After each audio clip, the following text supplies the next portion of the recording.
চাঁপাইনবাবগঞ্জ সরকারি কলেজ মাঠে অনুষ্ঠিত হচ্ছে বিএনপির পদ্মা বাঁচাও গণসমাবেশ।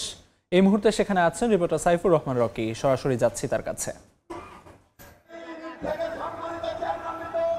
চাঁপাইনবাবগঞ্জ সরকারি কলেজ মাঠে বিএনপি আয়োজিত সমাবেশে এরই মাঝে যোগ দিয়েছেন দলটির মহাসচিব মির্জা ফখরুল ইসলাম আলমগীর।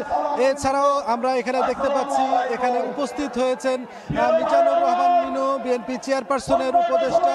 এছাড়াও বিএনপি চেয়ারপারসনের উপদেষ্টা এখানে মেজর জেনারেল অবসরপ্রাপ্ত শরীফ উদ্দিন সহ বিভিন্ন আসনে যাদেরকে ধানের শীষের প্রার্থী করা হয়েছে এবং দলীয় নেতাকর্মী, মহানগর জেলার নেতাকর্মীরা এরই মাঝে মঞ্চে কিন্তু উপস্থিত হয়েছেন এবং আমরা দেখতে পাচ্ছি এখানে কিন্তু পুরো এই কলেজ প্রাঙ্গণ কিন্তু নেতাকর্মীদের সমাগমে মুখর হয়ে গেছে, কানায় কানায় পরিপূর্ণ হয়ে গেছে।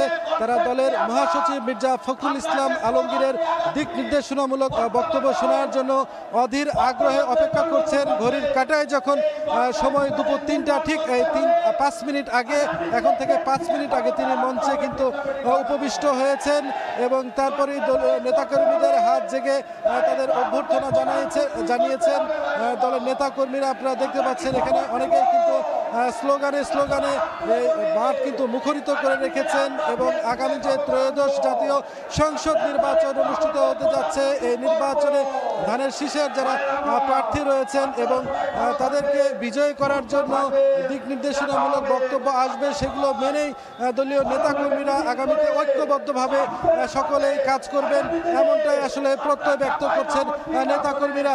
আর কিছুক্ষণ পরে দলের মহাসচিব, বিএনপির মহাসচিব মির্জা ফখরুল ইসলাম আলমগীর তিনি বক্তব্য দিবেন। তার বক্তব্য শোনার জন্যই মূলত সবাই কিন্তু অপেক্ষা করছেন। আমরা দেখতে পাচ্ছি এখনো ঢলে ঢলে কিন্তু মিছিল এখানে ভিতরে আসছেন। এই কলেজ মাঠ প্রাঙ্গণে এখনো অনেক নেতাকর্মীরা আসছেন, বাইরে থেকে অনেক নেতাকর্মীরা মিছিল নিয়ে আসছেন, সবার হাতে ব্যানার, প্ল্যাকার্ড, ফেস্টুন এসব কিন্তু আমরা দেখতে পাচ্ছি এবং অনেকের হাতে ধানের শীষ, এমনটাও কিন্তু আমরা দেখতে পাচ্ছি। সব মিলিয়ে নেতাকর্মীরা খুবই উজ্জীবিত এবং এই নেতাকর্মীরা চাচ্ছেন তাদের যে বক্তব্য, তাদের উদ্দেশ্যে যে বক্তব্য দেওয়া হবে তারা সেটি সানন্দে গ্রহণ করে তারা সেটি মেনে আগামীতে বিএনপির পক্ষে কাজ করবেন। তো এই ছিল আমার কাছে চাঁপাইনবাবগঞ্জ সরকারি কলেজ মাঠ থেকে সর্বশেষ।